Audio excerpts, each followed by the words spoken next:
फिर कैमराएं जूम করে মধুমিতা বন্ধ হয়ে যেতে পারে বিকজ কন্টেন্ট নাই। হলিউডকে আপনি বলতে পারেন না যে এখানে এসে 50% শুটিং করতে হবে, নো। তো ইন্ডিয়াকে আমরা ও কথা বলতেছি যেখানে 50% করতে হবে, 50% আর্টিস্ট দিতে হবে। হলিউডের পর তারাই কিন্তু অনেক বড় একটা ইন্ডাস্ট্রি। সাকিব মেবি নেক্সট পাকিস্তানের সাথে জয়েন্ট ভেঞ্চার করবে, সেটা দুঃখ কষ্টটা আপনারা সরকারের কাছে ধরে। সাকিব খান ছবি ভালো যাবে, তার ছবি পাকিস্তানে ভালো গেছে। আমার বন্ধু রিলিজ করছে ওখানে এভারডি পিকচার্স, সাথী সানন। ছবি ভালো যায়নি, পুয়ার গেছে, but then Sakib is accepted.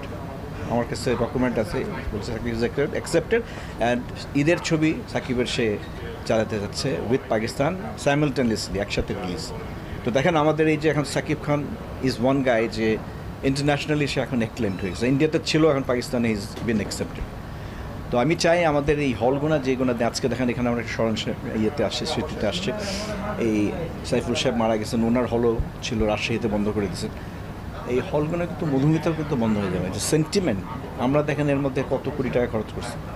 আমাদের খালেক কাছে, আমাদের লায়ন সিনেমার হিনোজ, সে আমাকে হেল্প করছে মেশিনারিজগুলো আনার। বাট আই থিঙ্ক এটা মানে আমাদের যে প্যাশন, যে বলেন যে love for this industry, slowly এটা ওয়্যার অফ হয়ে যাচ্ছে। হয়তো মেবি নেক্সট ইয়ারের মাঝখানে হয়তো মধুমিতা বন্ধ হয়ে যেতে পারে বিকজ কন্টেন্ট নাই, ছবি নাই। এখন আমাদের যেটা বললাম যে বছরে 52 সপ্তাহে আমাদের 30 সপ্তাহ প্লাস ছবি দরকার, কিন্তু ছবি নাই। তো সিনেপ্লেক্স অলসো দেয়ার অলসো, তারাও স্ট্রাগল করতেছে, সবাই স্ট্রাগল করতেছে।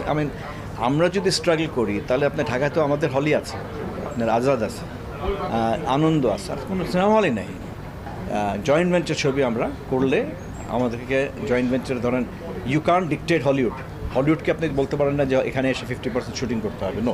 তো ইন্ডিয়াকে আমরা ও কথা বলতেছি যেখানে 50% করতে হবে, 50% আর্টিস্ট দিতে হবে, everything technician. In a way it's good, but